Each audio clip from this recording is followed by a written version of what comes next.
Mercinet Mamdi, my sister, to our barangay officials who are present here today, to our Vice President, PTA President, Ma'am Lolita Marino, to all teaching and non-teaching staff of Migan Integrated School, our dear parents who are one of the highlights today, friends and visitors, and especially to our completers, great morning to all of you.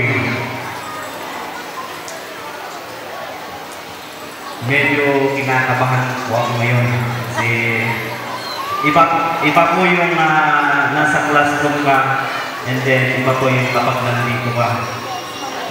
Pasensya po kung medyo kinakabahan ako, kung may pagkakamali man ako, nagpapasensya po ako. Last week po, tumawag po sa akin si Ma'am Sally at sinabi niya na mag-guest speaker daw ako. Ang una kong sinagot po sa kanya, Ma'am, nahihiya po ako. Yun po yung una kong sinabi sa kanya. Pero naisip ko, kapag daw ganitong okasyon at kinuha kang maging guest speaker, dapat daw huwag tayong humindi. Yes lang daw ng yes.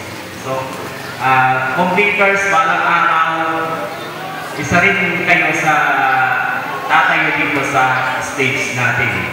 Kaya huwag kayong maging hindi sa mga teachers ninyo.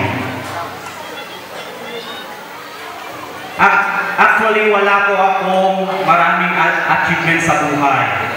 Isang simpleng mamamayan ako dito sa atin. Kung mapapansin ninyo, nakikita nyo ako dyan,